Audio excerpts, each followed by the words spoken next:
Hello, I'm Élison Santos. I'm here at the Chrysalis Center in Washington, D.C., and I have the pleasure to be here with two colleagues. They are the editors of this book, Logotherapy and Existential Analysis, Proceedings of the Viktor Frankl Institute Vienna. The first one is Dr. J. Levinson. He's a licensed psychologist in private practice in Baltimore, Maryland. He has lectured internationally and served on the faculties of both the Johns Hopkins University and the University of Maryland School of Medicine. He was privileged to serve as a special assistant, colleague, and friend to Dr. Frankl for over 20 years and edited his last book, Man's Search for Ultimate Meaning. Charles McLafferty has served on the faculties of the University of Virginia and the University of Alabama at Birmingham. He is the founder and president of Purpose Research, which seeks to incorporate meaning and purpose into the research, theory, and practice of the helping professions. McLafferty has edited and or published more than a dozen books on logotherapy by authors such as Joseph Fabry, Elizabeth Lucas, Paul Long, and Anne Graber. I'm so glad to be here with both of you. I feel honored to be here with both of you and also honored to be talking about this book. So what is the importance of this book and how did it start? How did you happen to be the editors of this book? Please, Charles. Well, I have experience in editing and publishing, and was approached to see if I was interested in continuing this series. This is volume 2 of the series, and Alex Badiani edited volume 1. So Alex is the series editor and asked us to continue the series. What is the main difference? Can we talk about the main difference from the first to this one? Well, I'm not sure that it's different in that the aim of each of them is to provide current, up-to-date research and innovations in thought, and to document the progress of logotherapy through the years. So I'm not sure that the difference is as important as the similarity, which is it shows a worldwide effort to research and to apply logotherapy and existential analysis around the world. Mm-hmm. And there is something that you speak in your chapter about transcultural, this idea of having people from many parts of the world to write about logotherapy. And how is this experience for you? Well, for me, first of all, I think one of the great parts about this book is the international flavor of it. I think that we had so many great chapters submitted that we really couldn't use them all. And we had the very difficult job of weeding out the ones that didn't quite fit for this volume and choosing the ones that met our goals the best, as Charles outlined. And I think that it was just wonderful to see all the great work that people are doing throughout the world. It was also a pleasure to work with Charles, who did the heavy lifting on this book, and his publishing experience was invaluable. Though I fought a lot of it on the way, I learned a tremendous amount about publishing and about how to do these things. And I think you did an excellent job doing this. It was just a pleasure to work with you. And then to see the great researchers and contributors to the book from all over the world was just wonderful. And I think we're seeing the third generation of work, if you will, in logotherapy here. Right. And just enormously talented people who contributed. So that's really where the credit goes. For me, I really loved reading all the stuff and translating it, but it's a big challenge when you're editing work in English by people whose native language is not English. Yes. And sometimes I think it's easier to rewrite the chapters. There were two challenges. One is sometimes it's easier to rewrite it than it is to do it, but that's not the correct way to do it. I wanted to maintain integrity of the article. And I think the other thing is when you're reading things where the English is not quite perfect, what happens is it's easy to discount the content. And you don't want to throw out the baby with the bathwater. You want to be able to not lose these wonderful chapters and not lose the integrity of them and the flavor of them, and then still have them translated into English that's going to be understood by English-speaking audiences. So that was the big challenge, but it was a lot of fun to do, and it was really interesting to do. And I was just overwhelmed with all the great thinkers and writers that I had the opportunity to work with.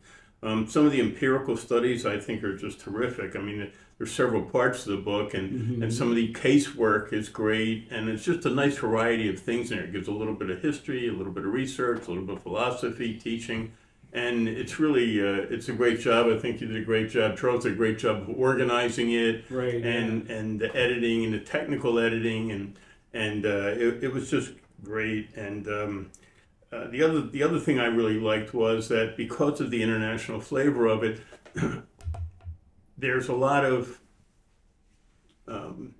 integration of other kinds of therapy. Now, there's some particularly good articles in that maybe we'll discuss later, but you can see the cultural influences on logotherapy. Right. And, you know, Dr. Frankl's work, he's one of the few theorists and clinicians whose work applies to virtually every culture on earth. Yeah. You know, Adler doesn't apply in many cultures. Freud doesn't apply in many cultures. Even some of the cognitive behavioral stuff doesn't apply in many cultures.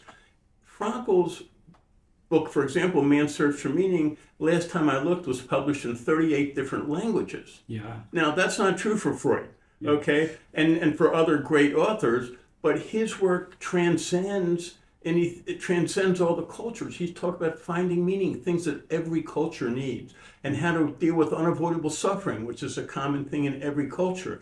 So I think it was extremely important for us to include authors from all over the world, despite the extra challenge of that. I mean, to me, that just gives the book a different flavor and gives the people who read it a transcultural understanding of the impact of this man's work.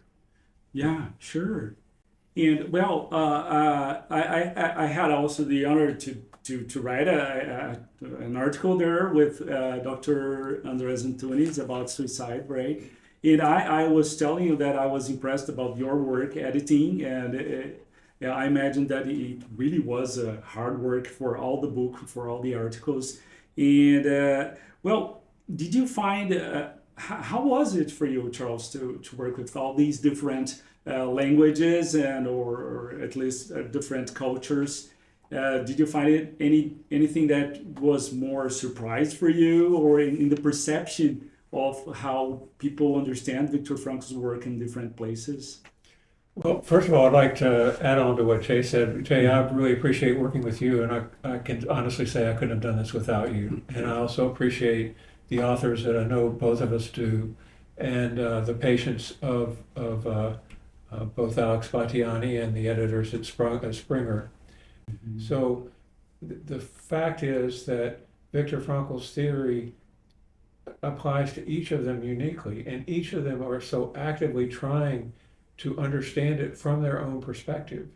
And so in the same way, you know, editing these chapters was required the same kind of flexibility in thinking, to find out where someone's coming from, and to work at that point, as Jay said, not to change the meaning and not to change the perspective and orientation of the author.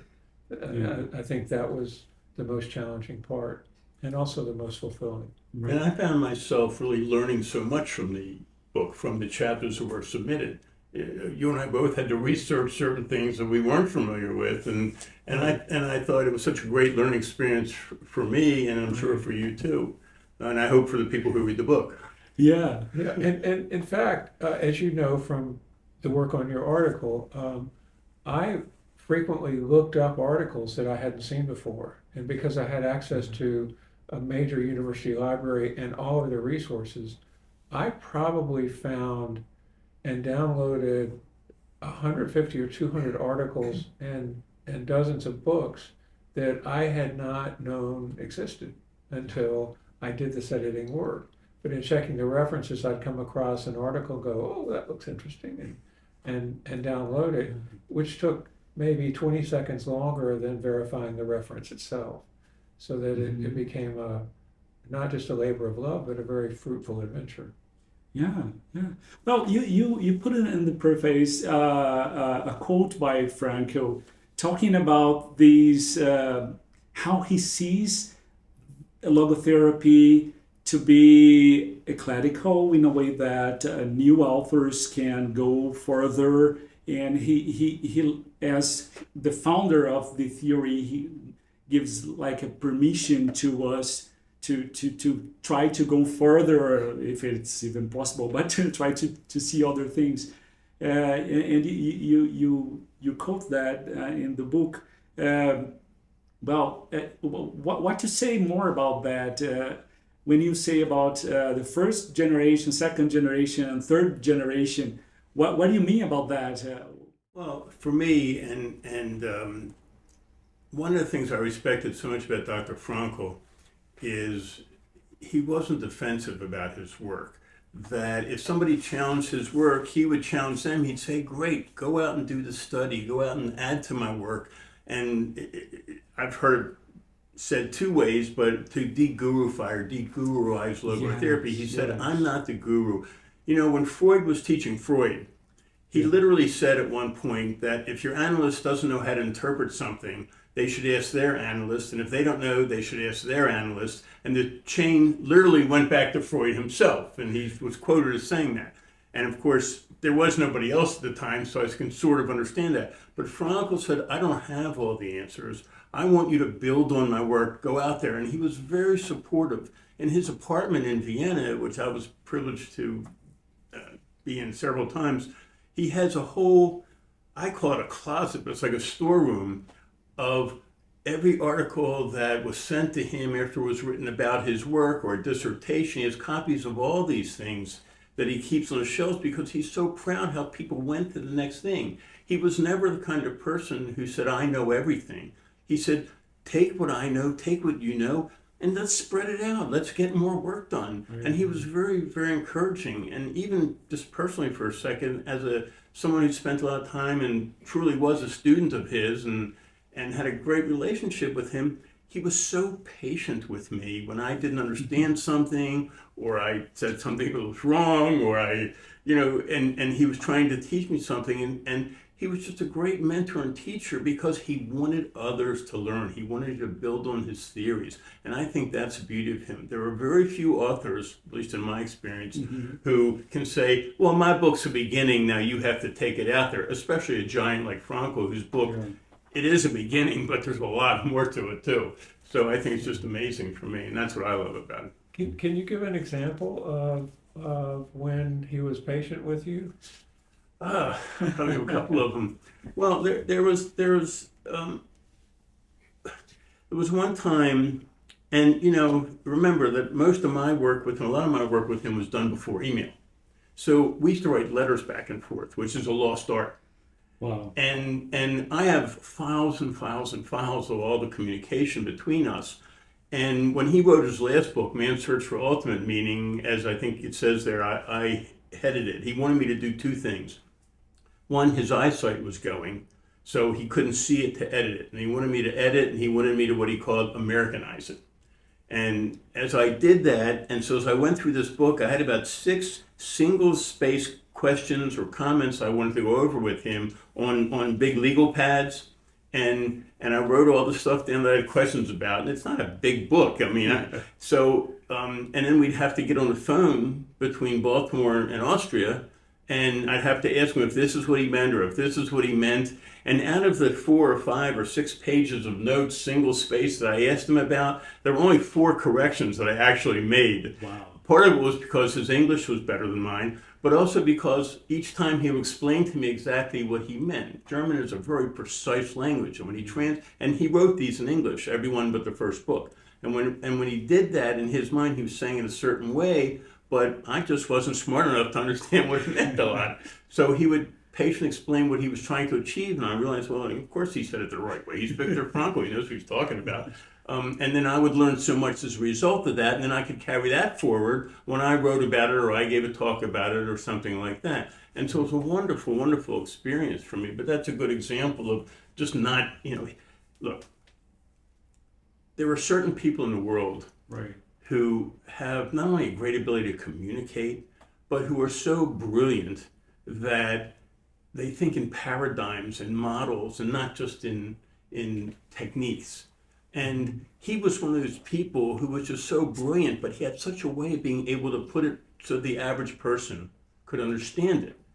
And I think when a person like me, who is not in that category, works for a person like him, I think sometimes, I felt almost at times that I was sometimes dragging him down because I was so slow in trying to get to what he was achieving. But I learned so much, and we worked so well together. And for me, he was so great at it, and that it really was something that I really admired about him. He was just a wonderful teacher, and if you've ever heard him talk or read his books or seen tapes of him talking, I mean, it's just he was just amazing.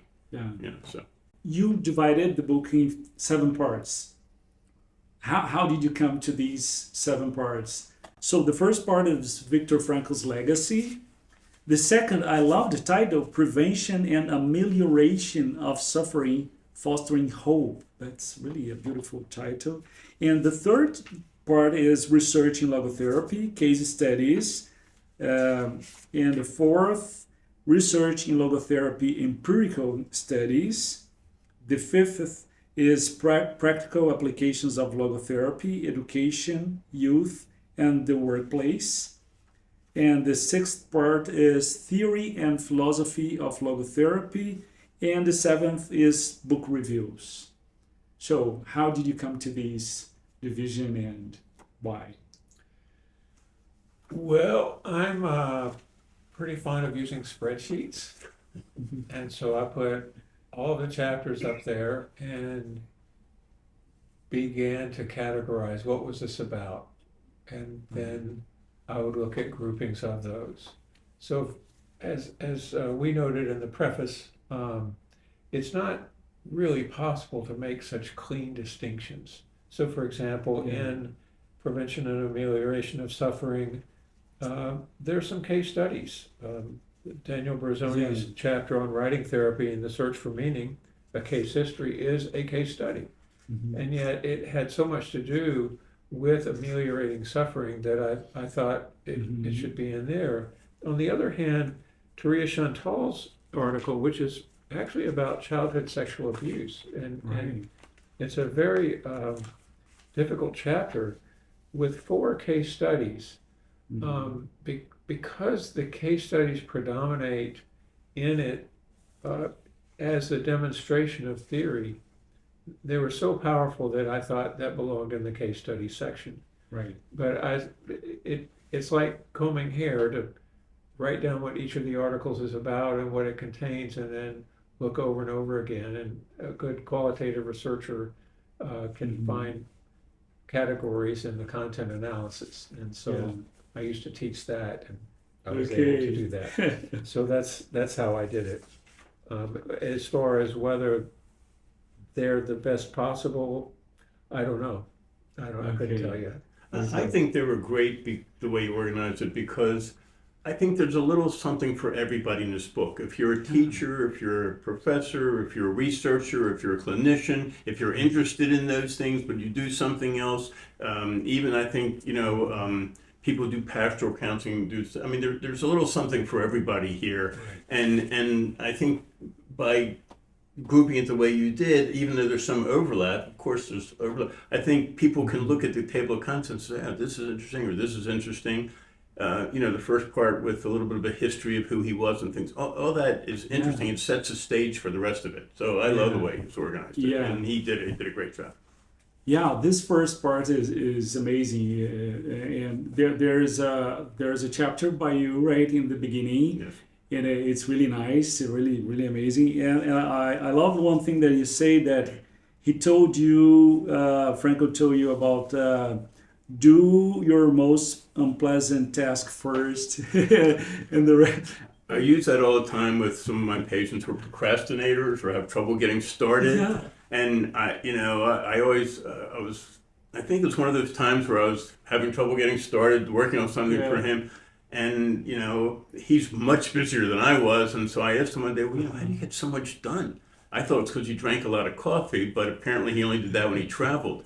But really, he just said that he said, I do the thing that I want to do least first in the day and get out of the way, and then I can do the things I want to do that are more interesting to me or that are less burdensome. And I thought, that's a good thing, and I really try to do that. I do that myself now. It's one of his habits I adopted among many.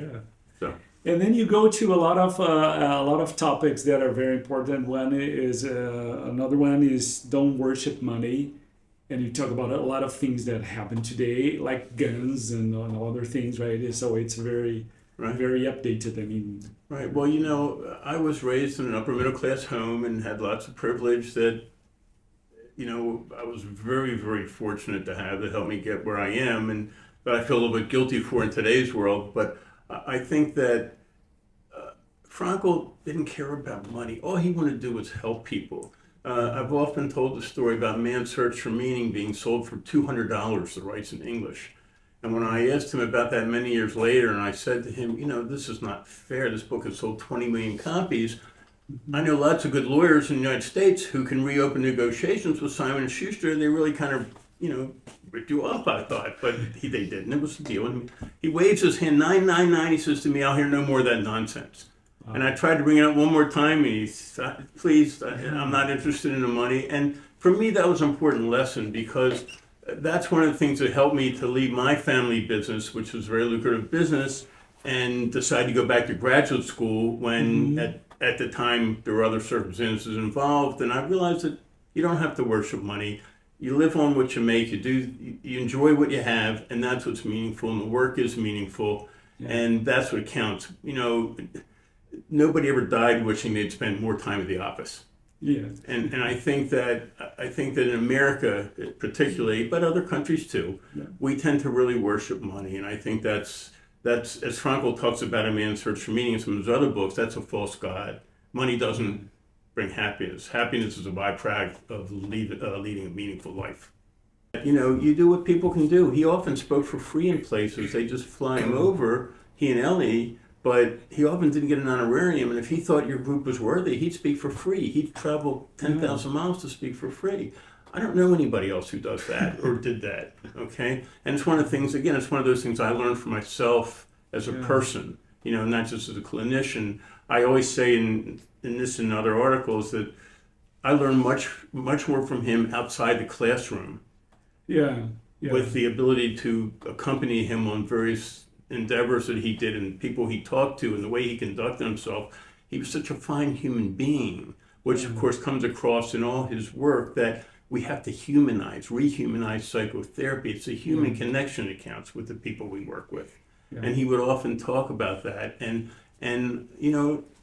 that's a different model than we do in this country for the most part. Medicine here is how much money can we squeeze out from the insurance company and leave time. And so I just think there was so much there. And so I tried to discuss some of the things I learned from him in that chapter. And I was very privileged to be able to be exposed to that because he's basically a very private person.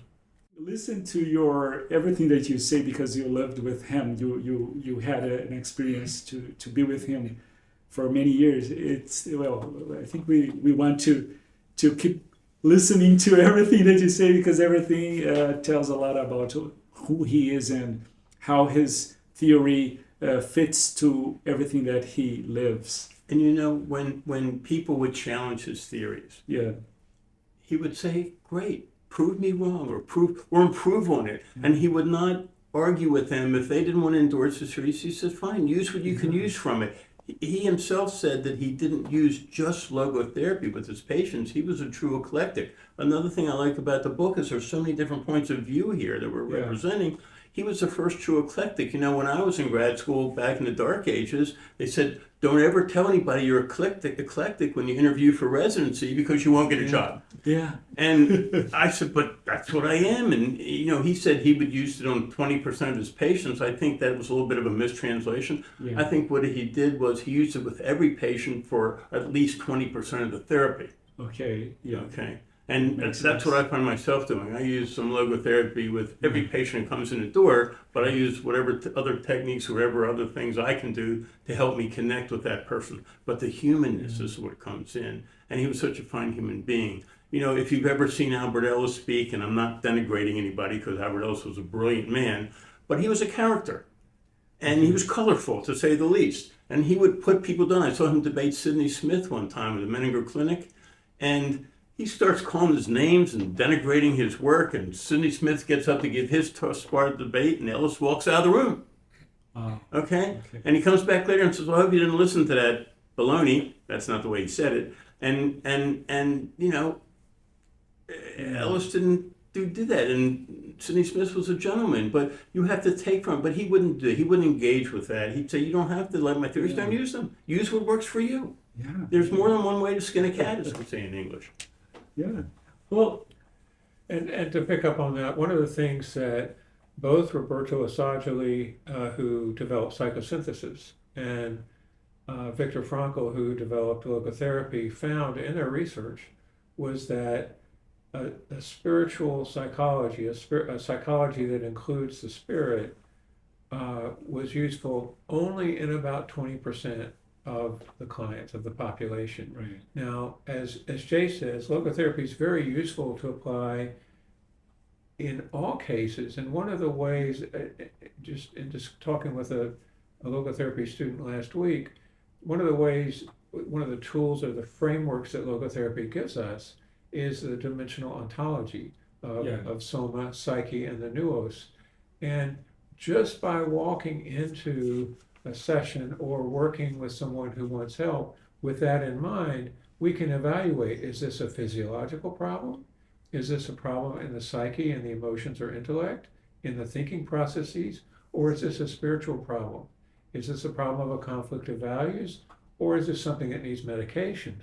Or even a combination. Right, or a combination, exactly. Yes. So that just having a dimensional ontology Yeah. changes the way we look at people. Yeah. Instead of looking at them as widgets that need to be fixed, a cognitive behavioral therapist may go, well, they have cognitive disharmonies or discongruences that have to be corrected, and they have to see the pattern and monitor it and see the pattern.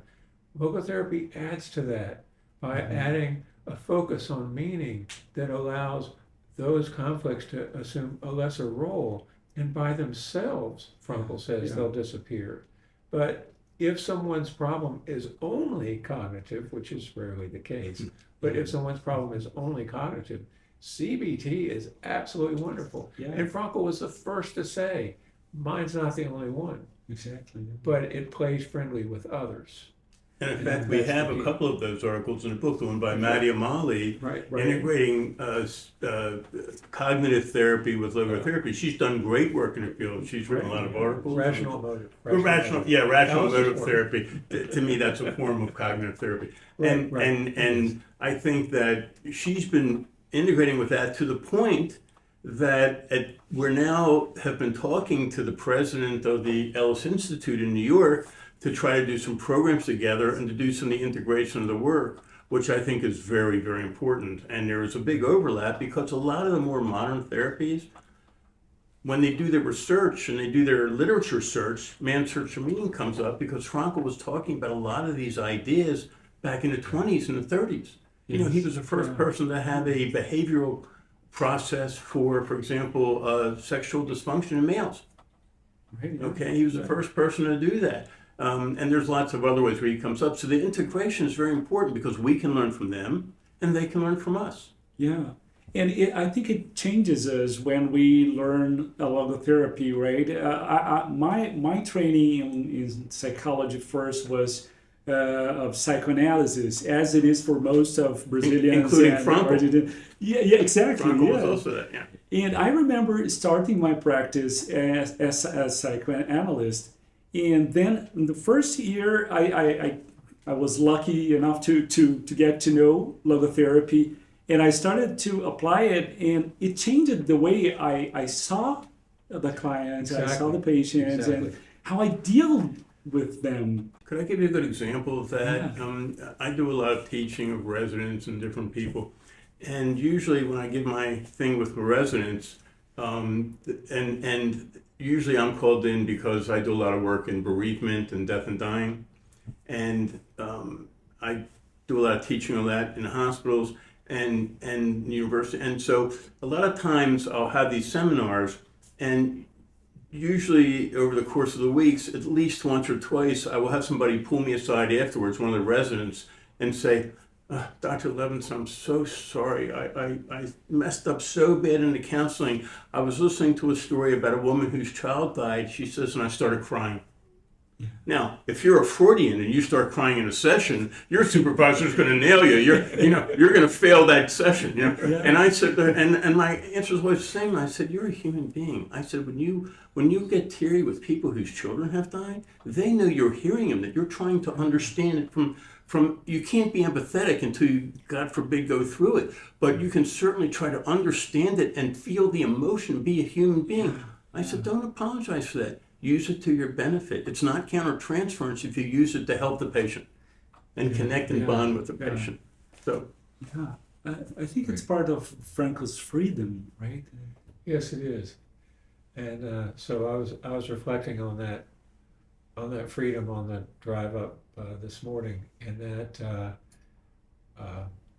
if we were created perfect, then we wouldn't have a choice to make. And if we don't have a choice to make, we don't have any responsibility. Yeah. And the fact that we are not created perfect, that we are created with imperfection, and yet we have a sense of perfection within us, as our own inner religion tells us.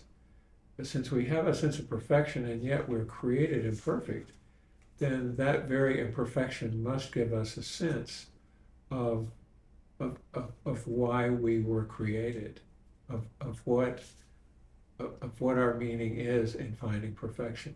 And so for each of us, we have to find meaning uniquely. Each of us has to find it. And so a set method or approach isn't going to work.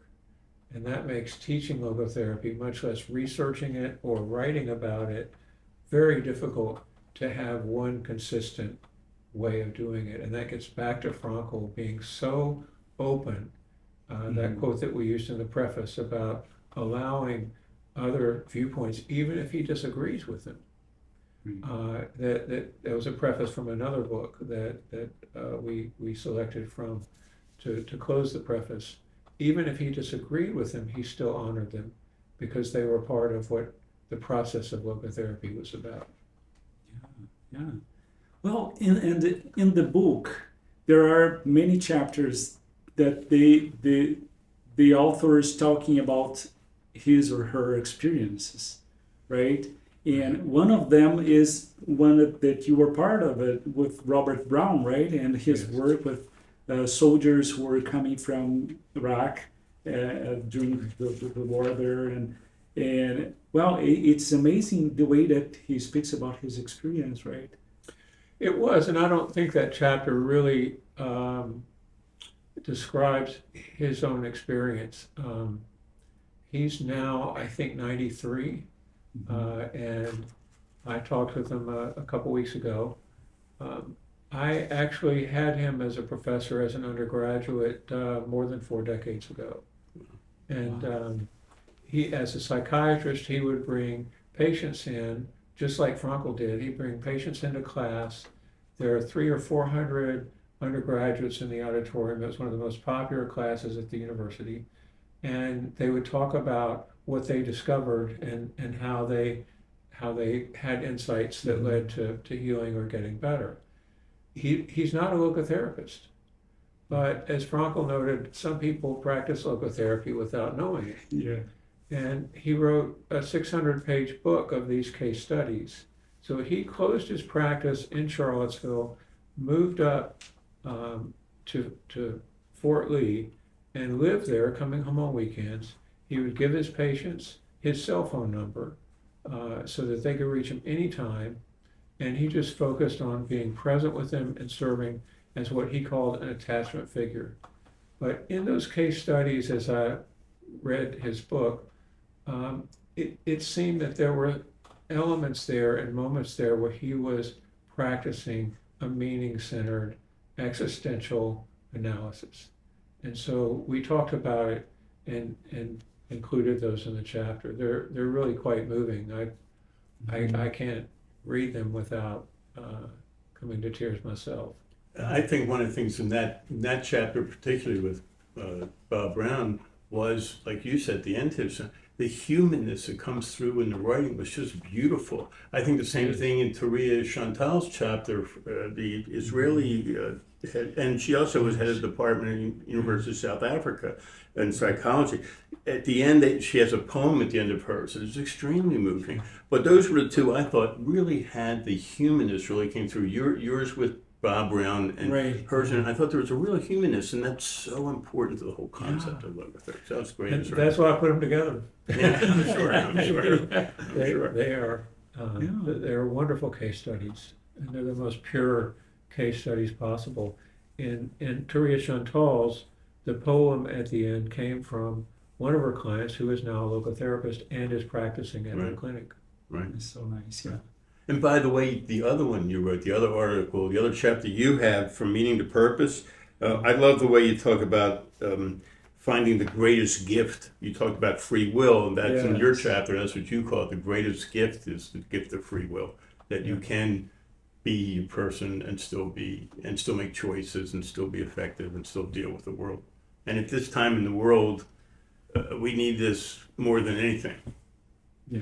And so getting back to this created imperfect thing, the sentence the insight that I had that came in a flash that relates to that in that article is that in our imperfection lies hid the secret of our indispensability.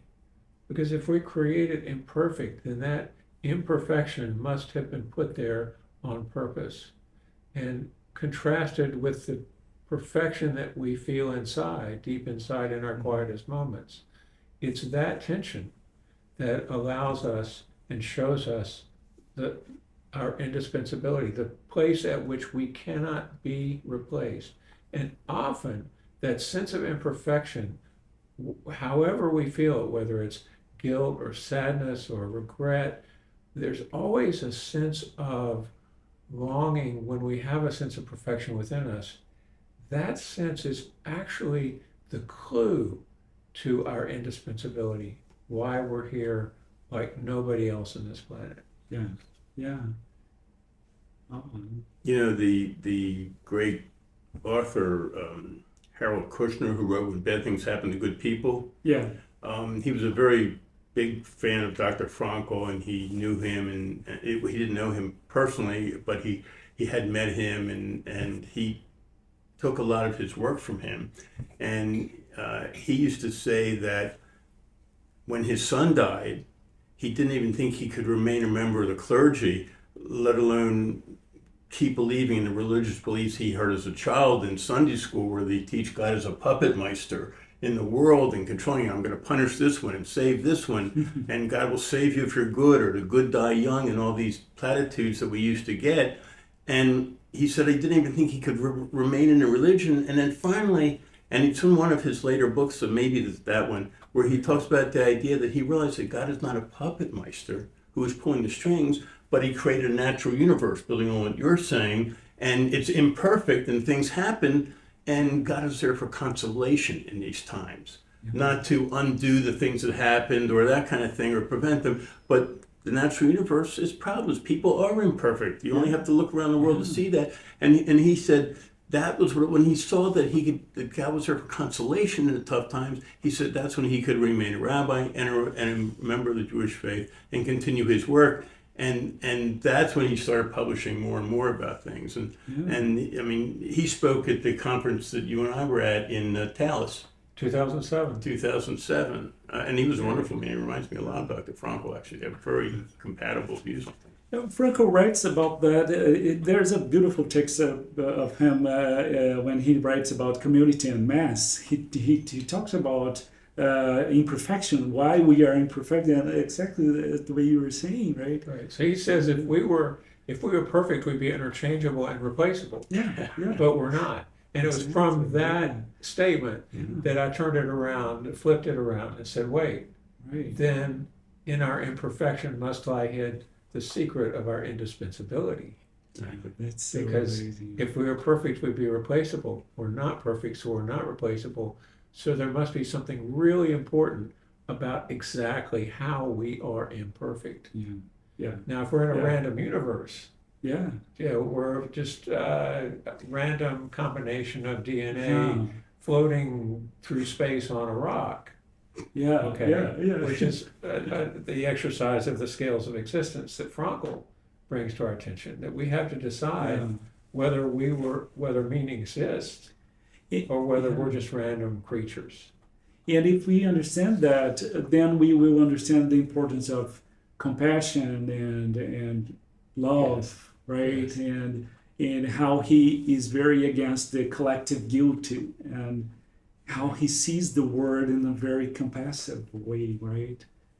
He was very unpopular for many years among American Jewish audiences for his views on collective guilt, Yeah, because he doesn't believe in it. He understood that the average German didn't have the ability to fight the government any more than anybody else once Hitler was in office, and that most people can't be what he called a hero, meaning sacrifice themselves to a cause that's going to cost them their own lives, or going to cost them to be sent to concentration camps. I won't go into it, but I had a long debate with him one night when I was his graduate assistant about it, because I came from the opposite view. Americans like Elie Wiesel. They like people who want to, bring everybody to justice, make them accountable for their behaviors and things like that. And, it's a much more complex problem than that. exactly. Yes, and as we were talking about the how updated logotherapy is, and we can't figure out exactly what Viktor Frankl would say today about everything that is happening in the world, but we can imagine, right, by his books and everything that he wrote. And I think he would want us, I get lots of questions when I talk, I'm sure you do too, what would Frankl say about this or that? Yeah. And I say, I don't speak for Viktor Frankl, but I can tell you what I got from it and what I do with it. Yeah. And I think that's what he would want. Again, he wants you to build on what he said Exactly, and yes. use it the best way that I can use it through my history. Every therapist, contrary to theories about countertransference and things, everything a therapy does is a combination of what they knew going through their own history and how they can help the patient. And I think this is a good example of that. I bring what I bring to the world, what he brings to the world, what Charles brings to the world. Anything I know, I'll use. I'm shameless. Right. And I think that's what makes it work. And that he was the first one to say that. Freud threw him out of the Vienna Circle because he had differing views from him. Adler threw him out of the Society for what's it called? Individual psychology? The Adlerian School. Individual psychology. Yeah, individual psychology for the same reason. He couldn't tolerate that he was writing other articles about other things. And, it's almost like being a heretic in ancient religion. Exactly, yeah. And it's our responsibility now, right? Because we are living today. So what each one of us say about what's going on? But I want to build on both of these comments with your saying, wondering what Frankl would say, and you're saying that Frankl would ask us to, because the fact is, as you said, once you understand logotherapy, you bring a different perspective. It's no longer psychoanalysis. You can't even do psychoanalysis anymore because you have a different perspective.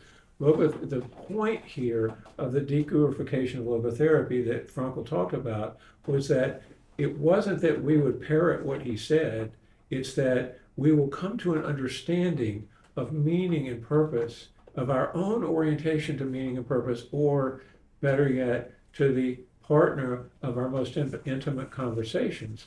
And with that relationship, we would come to our own understanding that would be a perspective that included the dimensions of logotherapy, but it would be our own. Does that make sense? Yeah, So totally. Yeah. logotherapy leaves us responsible. Yeah. And it leads to the door of religion, but no further. But the point is, once we become responsible, we don't need a logotherapist, we don't need Viktor Frankl, we don't need a guru. We have become our own guru in that sense, with the help of the partner of our most intimate conversation. Right. Does that make sense? Yeah. Okay. And we have a couple chapters in the book where the research shows this, Yes. which I thought was good. Yeah. Bill Evans's and a couple of other chapters that really emphasize the fact that they're building on it and integrating it as part of their own personal philosophy, as well as being true to the spirit of logotherapy. Yeah. There's this chapter by Edward Marshall, right, and Maria Marshall yeah, I love that one. about moral Management of moral injury. Yeah, that's really interesting. With the workers, the healthcare workers during COVID, right? Yeah. Where they struggle with the difference between what they call the moral injury, meaning the conflict between your own personal values and what's imposed upon you by those in authority. Exactly. It has to do with what we were saying about responsibility and he said it actually leads to PTSD type symptoms, you know. Yes. And he talked about how to deal with all that. Yeah, I love that chapter by both of them. They're great people too, by the way. In Canada, they're doing a great job up there. And there are other chapters, right, that I love. Also the chapter about autoethnography by Benjamin Aiken. He talks about his experience as well, right, with a friendship, with a relationship, and it's really beautiful. Meaning in Life, Changing by Rachel Azagba. And well, let's not forget yours on suicide prevention, Right, which I think is so important. As you point out in your chapter, this was one of the first work that Frankl did after residency. One of the first things he did in Austria in those days, when you graduated high school, you took an exam. And it's not like here where if you have a son that wants to be an artist and he can apply to art school and he can become whatever he wants. In Austria, you took this exam and then they told you what you were going to become. Whether you went to college or whether you went to medical school or law school, this one exam at 17 years old determined that. exactly. At 17 years old, I didn't even know anything about myself or what I wanted to be. This is my third profession. So I think that in your article you talk about that, and there was a high rate of suicide for people who didn't get what they wanted. Yeah. The first year that Frankl developed this program to get these kids ready for this exam and how to deal with it when they didn't get what they want, there were 0 suicides for the first time among these 17 and 18-year-olds. The first time in the history of this exam. So I think I think your article goes right into that. And even when you talk about his work in the camps, where he would go from hut to hut to help them deal with the terrible things in concentration camps. But what people don't realize is if he had been caught, he would have been executed on the spot. Exactly. Okay. Yes. So I think your article does a great idea. It does a great job of focusing on the need for attitudinal values and resilience and self-transcendence and suicide prevention, which, as you know, is still is it the leading killer or second leading killer of adolescents in the United States? Second? I want to say here, you have a wonderful case study of Anne. And the case study was so powerful that this would have fit under prevention and amelioration of suffering and fostering hope. It would have been perfect in there. But the case study is so powerful that I felt it belonged in the case studies, because it's the application of logotherapy, but it's the example of it in a case study so beautifully that I thought it should be in there. Would you like to talk a little bit about that article? Yeah, sure. Well, first of all, for me, it was a surprise when I came to the historical facts of what Viktor Frankl did in his early years there in Vienna, right? I didn't know many of them before I started working in the article.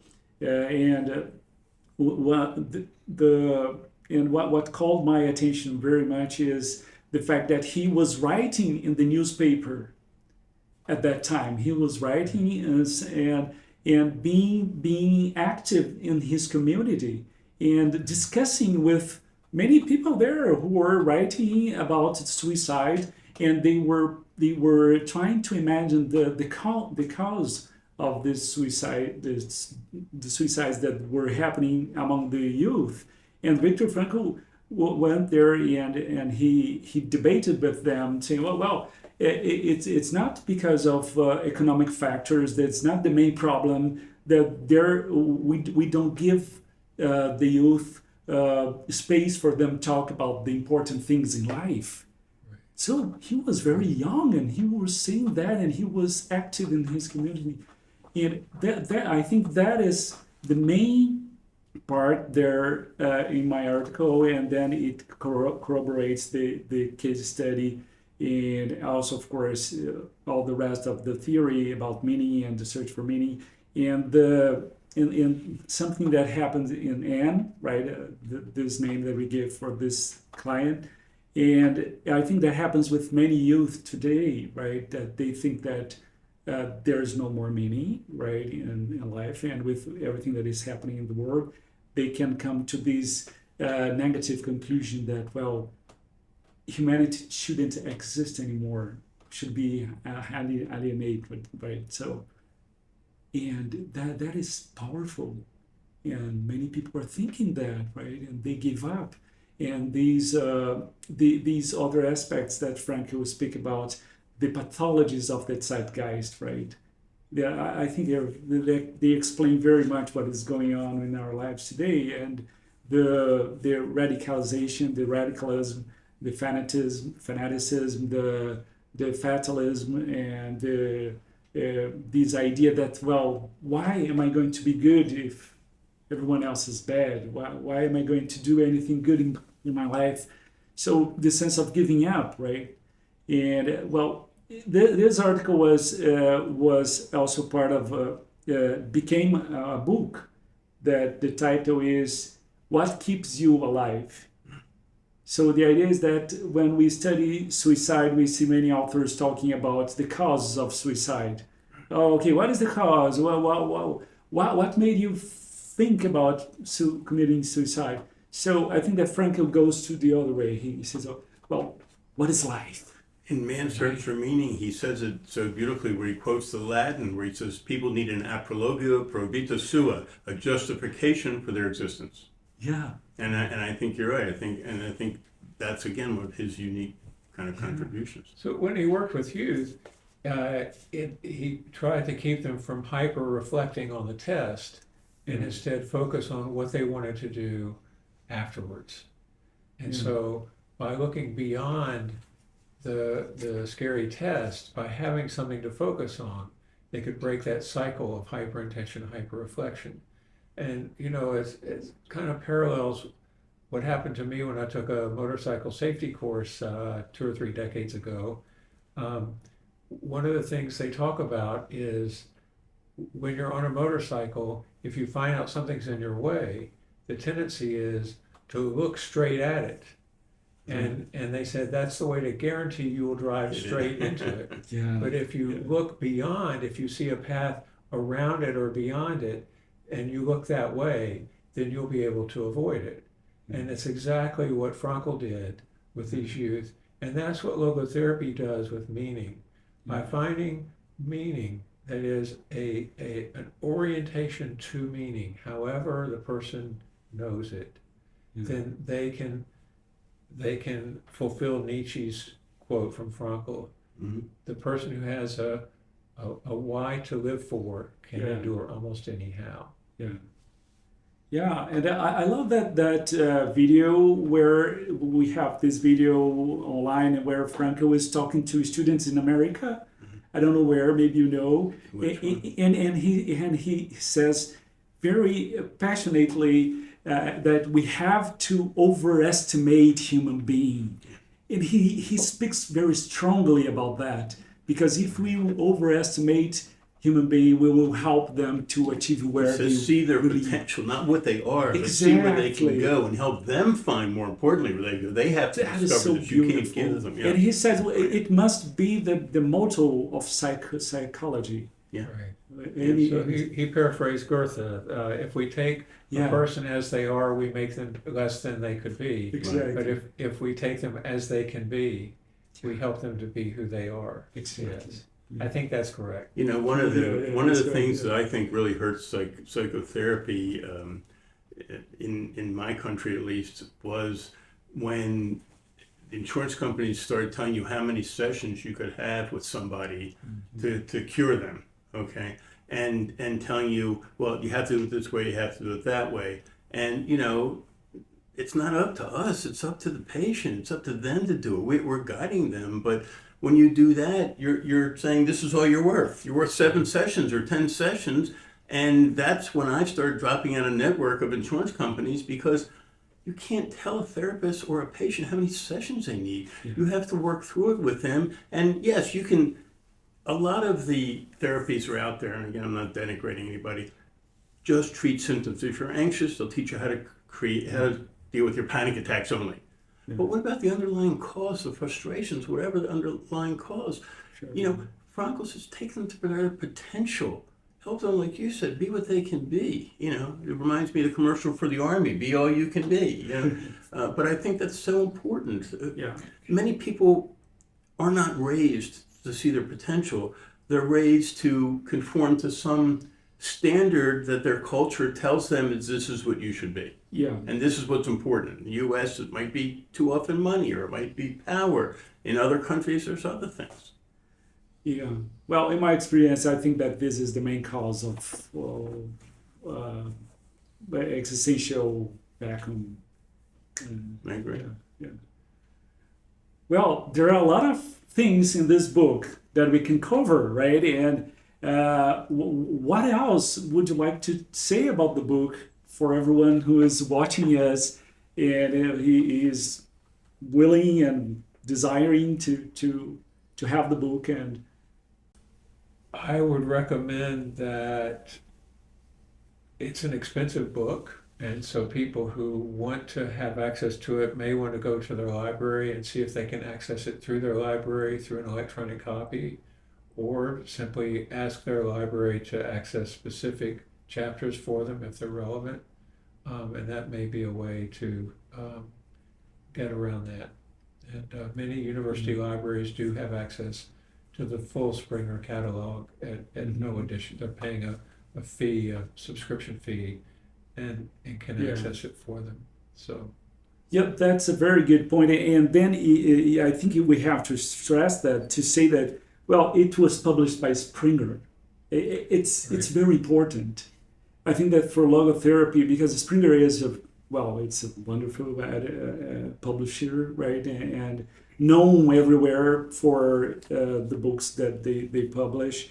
And I think that one of the challenges for logotherapy in the world is how can we be recognized as a theory, right, in the scientific community, for example. And the book not just brings a lot of research and empirical research as well, but it's also published by this publisher that is very well known, right? And I think it's a very good point as well. I also think this book is a book that brings in so much of the world and applies so much. I think when you read a book like this, I mean, you can get a lot out of reading Frankl's books and Fabry and Elizabeth Lucas and lots of the famous people who've done great work in it. But this is a compilation. This gives you more up-to-date stuff. This is the next generation of work in logotherapy. Early on, it was very hard. The tools didn't exist to measure existential traits like meaning in life. It wasn't until the late 60s, I believe. Was it late 60s when Frankl came out with this test? Do you know offhand? I don't have a date. I thought it was mid-60s. But It may have been mid-60s at the University of Mississippi where we came up with the first test of measuring purpose in life. They're very hard to measure, and then they get the validity and reliability, and that's what people want. They want to see the efficacy of this stuff. And I think now we have so many more tools. We have so many creative and brilliant researchers and clinicians who are using all this stuff that I think this kind of book can bring you up to date. This kind of book tells you what the next generation is to build on. And there's so many great minds, and I'm so grateful to Dr. Alex Bethignani, who's a series chair, and to your idea to interview us for this, and to the great people who contributed, because I think this is a book that will really do a lot of good. It's a textbook. It's not really written for laymen, though there are parts that laymen can read, but it really, if you want to study logotherapy, this is the kind of book that's really going to motivate you and help you get there. I mean, again, I have a biased view. I realize it's my book, but I think it's not out there. These books aren't out there. I also like Menda Osmert's chapter because he applies it to the business world. Right. And he's done a lot of work in that. Yeah. My wife was a pharmaceutical rep for over 30 years, and every once in a while they would send her a motivational tape or a motivational disc quoting Frankl. And I've heard from lots of people that this happens. People always tell me about these things. I've heard from lots of people that they're in business, they quote Frankl a lot, especially in sales and that kind of thing. And so it just applies to so much. And that's why I was happy to see his submission, because it gives you a different perspective. Right. And also, you also quote some celebrities in your chapter, right? Michael Phelps and Jimmy Fallon, right? They talking about sports stars use it all the time. I've treated some professional athletes and some college and high school athletes, and motivation is a big thing, because if you take a sport like American baseball, if you're trying to hit a baseball, you're going to fail 70% of the time, and that makes you a superstar. Okay? Exactly. Yeah. And so the idea of how do you deal with that? How do you get up the next time when you get strike out 4 times the night before, and these kinds of things? And it's very motivational in so many areas. There is one other, a pair of articles that was curious to me, in that in 1993, when I attended my first World Congress, Elizabeth Lucas spoke. She was the keynote speaker, and she spoke on Waiting for Godot. I don't know if you were in Toronto for that. I don't think so, but I heard about it. I had never met Lucas. I didn't know who she was, and I was blown away by the talk. It is reprinted in a book that Purpose Research published, but it's called Waiting for Godot, and she mentioned the work of a Polish researcher who proposed noetic temporality. That is, our place in time, how we look at ourselves in terms of the past, present, and future. His name is Popielski, and I got to meet him at the First World Congress, by the way. It was wonderful. What's interesting is that in these 2 chapters from Tiago Aquino and company and Dmitry Leontiev, one from Brazil, and some of the authors are from Spain, I believe, and Dmitry Leontiev is from Russia. In each of these articles, the researchers have taken the purpose in life test, translated it into the native language, but they have discovered or altered it in a way that looks at the person's perspective of time, the noetic temporality, whether they use that term or not, the noetic temporality, how the person looked at time in relation to themselves and meaning, and adapted the purpose in life test to that. So in 2 different continents, a similar process is happening. And the point that Lucas made in that keynote address 30 years ago was that Popielski discovered that people who are stuck in the past or have a really long-term future, an impossible future to meet, if that's their perspective, they're much more likely to have an existential crisis or to have a psychological difficulties. The healthiest stance noetically was in the present and the near future. That is, the things that we can achieve that are realistic. And so it's in keeping the perspective in that orientation. This is another kind of perspective change that logotherapy offers. But the point is that by having a sense of noetic temporality, we have another perspective on logotherapy and how we can apply it. So I just thought both of these articles, which are put serially together, had interesting research on that topic. I agree. It was a pleasure to have both of you here we're together here in Washington, D.C. What a nice moment. I'm very happy to be here with both of you and our families here. And it's really nice. Well, congratulations on this. This is a great achievement. I think this is a very great contribution to logotherapy in the world. And congratulations to you. Thank you very much for your work. And well, also congratulate to all the authors, right? And also to Springer. Yeah, please keep publishing logotherapy books. Thank you for the opportunity. Thank you for your hard work too. And thanks to the authors who did all the hard work. I mean, let's face it, Yeah. couldn't do it without them. Right. Yeah, well, special thanks to Lucas Reguin Santos, João Pedro Reguin Santos, Edivani Reguin Santos, Lori Levinson, for all their help here organizing this taping for us. That's great. That is great. Well, you want to talk more? I think I've told you everything I know. I think we should talk about lunch. Right, yeah.